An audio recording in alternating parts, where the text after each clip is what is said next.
नमस्कार और स्वागत है आप सभी का एक और नए व्लॉग में। तो आज हम लोग जा रहे हैं भीवगढ़, जो कि एक ऐसा किला है जो शायद ही बहुत कम लोगों ने सुना होगा। और ये महाराष्ट्र के रायगढ़ डिस्ट्रिक्ट में आता है, कर्जत के बहुत ही पास में है। पर इतने पास में होके भी बहुत कम लोग यहाँ पर आते हैं। वीकेंड पे भी आपको यहाँ पर ज़्यादा भीड़ नहीं मिलेगी। तो ये हमारा कुछ इनिशियल रूट है। गौर कामत गाँव इसका बेस है एंड दूसरा बेस जो है वो है वड़प गाँव। एंड जब गौर कामत में आप लोग अंदर आते हो ना, सो पूछ के आना। सो यहाँ पे मारुति की मूर्ति है एंड थोड़ा बहुत यहाँ पे पार्किंग भी है। सो आप लोग वहाँ पे पार्किंग कर सकते हो। एंड ये पानी की टंकी जो है सो वो ध्यान में रखना, इसी के सामने से सीधा ऊपर चढ़ना है एंड यही है टॉप। सो बहुत ही छोटा है ये फोर्ट। इतना ज़्यादा वक्त नहीं लगने वाला ऊपर जाने के लिए, ज़्यादा से ज़्यादा 1 घंटा। एंड 1 घंटा में भी ऐसे बोल रहा हूँ कि आप लोग ब्रेक लेके जाओ, आराम से फ़ोटो खिंचाते जाओ, उसमें भी 1 ही घंटा लगने वाला है मैक्स। सो बहुत ही इजी लेवल का ट्रैक है, एकदम बिगिनर ट्रैक है ये। और जैसा मैंने कहा, यहाँ तक आने के लिए सबसे पास का जो रेलवे स्टेशन है वो है कर्जत। एंड 2 बेस विलेजेस है। सो एक वड़प गाँव है, एक है गौर कामत। सो कर्जत से आप लोगों को रिक्शा मिल सकती है या फिर जो प्राइवेट गाड़ियाँ होती है, तो अगर ग्रुप में आ रहे हो तो उसमें आ सकते हो। ज़्यादा दूर नहीं है कर्जत से, ऑलमोस्ट 6-7 किलोमीटर ही है। सो बहुत नज़दीक है कर्जत। एंड अगर प्राइवेट गाड़ी भी लेकर आ रहे हो तो भी अंदर तक आने का, पूरा गांव तक आने का रूट बहुत ही अच्छा है एंड बहुत ही सीनिक है एक्चुअली। सो दोनों भी ऑप्शंस अच्छे हैं। अभी एक सजेशन है कि आप लोग जब ऊपर चढ़ रहे हो ना, तो गौर कामत गाँव से ही चढ़ना, क्योंकि किले पे जो भी बचे हुए अभी अवशेष है, जो भी चीज़ें हैं, वो सारे ये रूट से ही है। एंड मोस्टली लोग यही करते हैं, ये रूट से ऊपर जाते हैं जो एटलीस्ट पब्लिक ट्रांसपोर्ट से आ रहे हैं, एंड फिर वड़प गाँव जो है वहाँ से नीचे उतरते।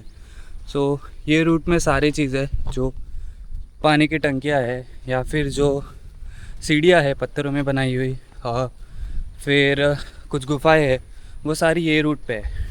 और एक पैच जहाँ पर आप लोगों को थोड़ा सा डिफ़िकल्ट लग सकता है, वो यहाँ से जो सीढ़ियाँ है ऊपर पत्थरों में, सो यहाँ से पूरी ऐसी खड़ी चढ़ाई है एंड लिटरली ये जो झंडा दिख रहा है वही टॉप है। सो अभी बस 10 ही मिनट हुए हैं और ऑलमोस्ट हम लोग आधा चढ़ भी चुके हैं। सो इतना छोटा ही है। एंड ऐसे नहीं है कि छोटा है तो व्यू नहीं है, व्यू भी बहुत ज़्यादा सुंदर है, क्योंकि दूर दूर तक सारे खेत हैं यहाँ पर। एंड आजू बाजू के जो पहाड़ है वो भी, आज वेदर तो क्लियर है इसीलिए बहुत अच्छे दिख रहे हैं। भीवगढ़ को भीमगढ़ के नाम से भी जाना जाता है। एंड सीढ़ियों से पहले ही हम लोग एक बहुत बड़ी पानी की टंकी के पास पहुंच चुके हैं। ऐसे नहीं कि छोटी है, बहुत अंदर गहरी है। एंड ये कितनी साफ़ है वो हमें इससे पता चलता है कि पानी हम लोग को पूरा नीचे देख पा रहे हैं हम लोग, जो जो तल है पानी का, जो टंकी का, वहाँ तक। एंड अंदर तक यानी कि बहुत पूरा और अंदर तक जा रहा है, इतना कि दिखाई भी नहीं दे रहा है, और अंदर और डीप होने वाला है।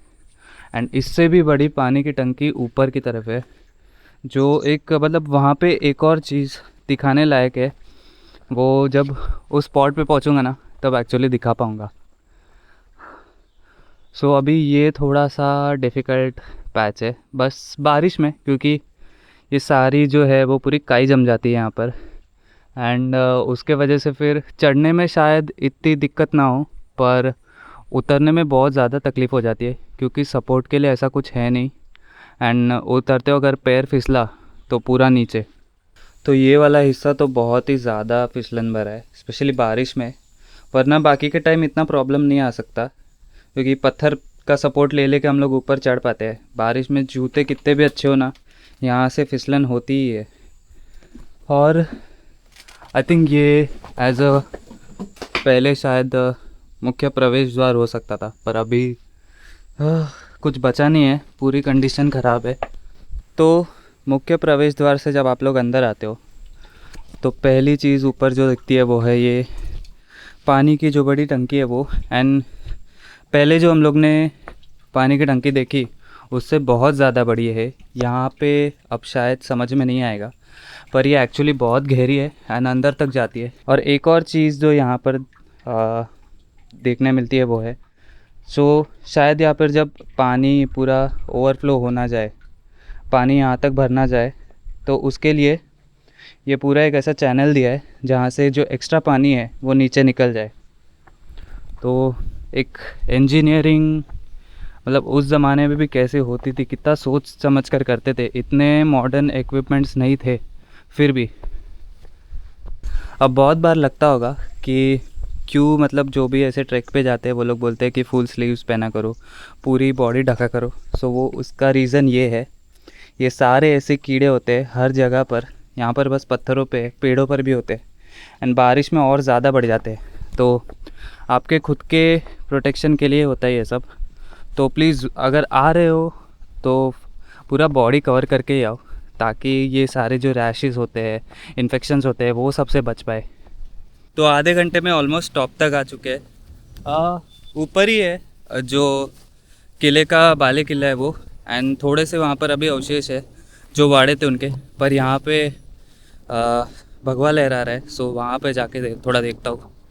ये साइड में इतना ही है, तो आप लोगों को थोड़ा रेस्ट करना है तो ये एक अच्छा स्पॉट है बाद में। एक्चुअली ज़्यादा अभी मैं क्योंकि थोड़ा थोड़ा शूट करके आया हूँ तो उसमें शायद ज़्यादा टाइम लग गया। तो अभी हमें बहुत बार ऐसे लगता है कि जब भी हम लोग ऐसे कुछ ऐतिहासिक जगह पे आते हैं, फोर्ट्स पे आते हैं महाराष्ट्र के, तो वो इतनी ख़राब हालत में क्यों है, इतने टूटे हुए हालत में क्यों है। एंड इसके पीछे का एक रीज़न ये है कि जब तीसरा एंग्लो मराठा वॉर ख़त्म हुआ था, 1818 से थोड़ा आगे चलते चलते अंग्रेज़ों ने जो है एक एक करके सारे किले अपने अंडर लेना स्टार्ट कर दिया था। और उस समय वो लोग ने एक चीज़ जो की थी वो ये है कि जितने भी ये किले थे सारी जगह पर तोप और बारूद लगाकर बहुत सारी चीज़ें जो है वो तहस नहस कर दी थी, ताकि कोई आगे चलकर अपनी आवाज़ ना उठा पाए फिर से। दूसरा रीज़न जो है वो ये है कि इतने अभी साल बीत चुके हैं, कई 100 साल बीत चुके हैं एंड अथॉरिटीज़ ने जो है वो यहाँ पर इतना ध्यान नहीं दिया है कि ये लोग को बचा कर रखे इन किलों को। एंड इतने सालों बाद अभी हम लोग देख रहे हैं कि मराठों के जो है वो अभी 12 किले जो है वो यूनेस्को वर्ल्ड हेरिटेज साइट में आ गए हैं। तो थोड़ी देर हो गई, पर ऐसे और बहुत किले जो है वो डिज़र्व करते हैं ये सारे जो हिस्टोरिकल मॉन्यूमेंट्स के लिस्ट में आने के लिए। तो अभी हम लोग एकदम प्रॉपर टॉप तक आ चुके हैं देवगढ़ के एंड ऑलमोस्ट 45 मिनट हो चुके हैं। बहुत कम टाइम लगने वाला है ऑफकोर्स। अभी यहाँ पे 2 टंकियाँ है छोटी छोटी एंड अभी पानी तो पीने लायक नहीं है बिल्कुल भी।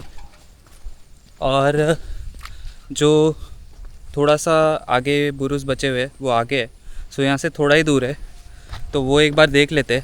अभी एक्चुअली कैसे है ना, बारिश की वजह से बहुत सारी घास उग चुकी है, तो चीज़ें जो है वो उतनी अच्छी से नज़र नहीं आएंगी।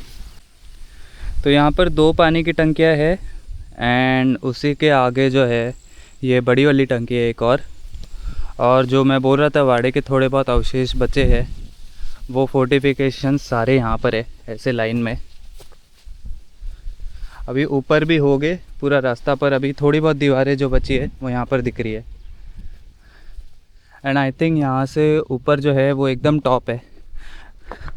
और उसके आगे जो रूट है यहाँ से जो ऐसे जाता है आगे, वो जो मैंने बोला था वड़प गाँव।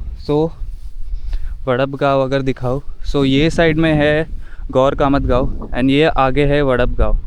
तो यहाँ से ऐसे रूट आता है।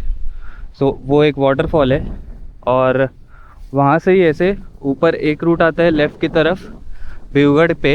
एंड वड़प गाँव से जब आप लोग ऊपर आते हो तो लेफ़्ट में एक आता है भिवगढ़ और दूसरा जो जाता है वो आगे धाक फोर्ट की तरफ। वहाँ से वो जो दिख रहा है सामने रूट, वो धाक फोर्ट की तरफ जाता है ऐसा पूरा। तो फ़िलहाल अभी यहाँ से कौन से सह्याद्री के पहाड़ दिख रहे हैं वो देखते हैं। यहाँ से ऐसे आप, ये पूरा ऊपर है धाक फोर्ट, ये सामने यहाँ पर ऐसा छोटा सा जो दिख रहा है वो सोंदाई फोर्ट है। यहाँ पे करजत है पूरा, वो पूरा बादलों में यहाँ पर माथेरान है। थोड़ा सा धुंधला ये जो पूरा रिज जैसे दिख रहा है, उसके पीछे है मोरबी डैम एंड उसके पीछे है ऋषिगढ़। एंड ये साइड पे भी आगे जो है वो सोनगिरी फोर्ट है, आगे कोंडाने केव्स है एंड फिर वही ऊपर जाके राजमाची फोर्ट बनता है। ऊपर टॉप तक जाने से पहले ही यहाँ पर एक और पानी की टंकी है उधर, पर अभी फ़िलहाल तो वहाँ पर जाऊँगा नहीं क्योंकि ये बहुत ज़्यादा फिसलन है यहाँ पर। वरना आप अगर थोड़ा बाद में आ रहे हो, बारिश के बाद विंटर में, थोड़ा समर में, तो ये पूरा क्लियर हो जाता है एंड वहाँ पे टंकी दिखना स्टार्ट होती है। तो भीवगढ़ आप लोग ने देख लिया और ये देख के ऐसा लग रहा होगा कि मतलब इतना छोटा किला, मतलब क्या इसकी सच में इतनी इम्पोर्टेंस थी इतिहास में। तो ऐसा नहीं होता। बहुत सारे ऐसी जगहें हैं, ऐसे किले हैं जो बहुत छोटे छोटे थे, पर इसका मतलब ये नहीं कि इतिहास में उनकी कोई इम्पोर्टेंस नहीं थी। ये सारे जो किले थे ऐसे छोटे छोटे, वो एक वॉच टावर का काम करते थे, एक मिलिट्री पोस्ट जैसे, ताकि जो आसपास का जो एरिया है वहाँ पे नज़र रख पाए एंड सिग्नलिंग के लिए बहुत काम आता था। सो कोई सेना लेके आ रहा है तो दूर से ही यहाँ से सिग्नल दे पाते थे बड़े बड़े जो मेन किले थे उनको। एंड फिर ये ऐसे पूरा चेन ऑफ कमांड था किलों का, तो एक से दूसरे तक ऐसे सिग्नल्स जाते थे, फिर जाकर कि मतलब सेना आ रही है तैयार हो जाओ, तो टाइम मिल जाता था वो सब के लिए। और हर किला राजधानी नहीं हो सकती या फिर एक बहुत बड़ी, ऐसे नहीं हो सकता कि वहाँ पर कुछ बहुत बड़ी घटना घटी है। एंड मतलब क्योंकि ऐसे छोटे छोटे किलों के बारे में और जगहों के बारे में ना काफ़ी कम लिखा गया है, तो उस चीज़ के वजह से हमें पता नहीं चलता कि एक्चुअली यहाँ पर हुआ क्या था। और यस, मतलब सारी जगह राजधानियाँ नहीं हो सकती, तो ऐसे बहुत सारे जो थे वो किले मराठों के पास थे एंड शिवाजी महाराज ने इन्हीं सारे किलों का यूज़ करके, इन्हीं सारे जो किले थी, जगहें थी, छोटी बड़ी ऐसी सारी, उनको मिलाकर एक बहुत ही ज़्यादा बढ़िया डिफेंस नेटवर्क बनाया था। और इसी पूरे डिफेंस नेटवर्क की वजह से हम सबको पता है कि मराठों का राज कहाँ तक था, तो ऑलमोस्ट पूरा भारत कवर कर लिया था। एंड जैसे मैंने अभी ऊपर दिखाया कि बहुत सारे आजू बाजू के जो मेन इम्पॉर्टेंट जगह है यहाँ से दिखती है। सो यहाँ से थोड़ा ही दूर है बोरघाट, यानी जो जिसे हम लोग आज खंडाला घाट बोलते हैं वो है। फिर हमने सामने माथेरान देखा और भी बाजू में छोटे छोटे फोर्ट्स है, धाक फोर्ट है यहाँ पर आगे, फिर यहाँ पे करजत है, भीवपुरी है। सो ये सारी इम्पॉर्टेंट जगह थी एंड यहाँ पर पूरा ऐसा एक अच्छा खासा व्यू मिल जाता है, क्योंकि थोड़ा दूर दूर तक ना अगर आप लोग देखोगे ना ऊपर से, सो ज़्यादा फोर्ट्स नहीं है। एंड उस ज़माने में, उस काल में कैसे होता था, इतना ज़्यादा पोल्यूशन नहीं था, तो सिग्नल जब देते थे तो वो दूर दूर तक हम लोग देख पाते थे। एंड अभी उतना शायद दूर दिखाई नहीं देता है जब हम लोग ऊपर से पूरे सारे नज़ारे देखते हैं तब। ऐसी बहुत सारी जगहें अभी कवर करनी बाकी है, सो धीरे धीरे आएगी वो। अब तक तो हम लोग ने बस किले देखे हैं, थोड़ी बहुत गुफाएं देखी है, अभी मंदिर बाकी है महाराष्ट्र के। एंड बस महाराष्ट्र ही नहीं, महाराष्ट्र के बाहर भी बहुत सारी चीज़ें हैं देखने के लिए, तो वो सारे कवर करने के लिए आगे के कुछ साल लग जाएंगे। सो ये एक मतलब बोलते हैं ना, एक नेवर एंडिंग जर्नी है, वो चलते ही रहने वाला है, अभी कभी ख़त्म नहीं होने वाला।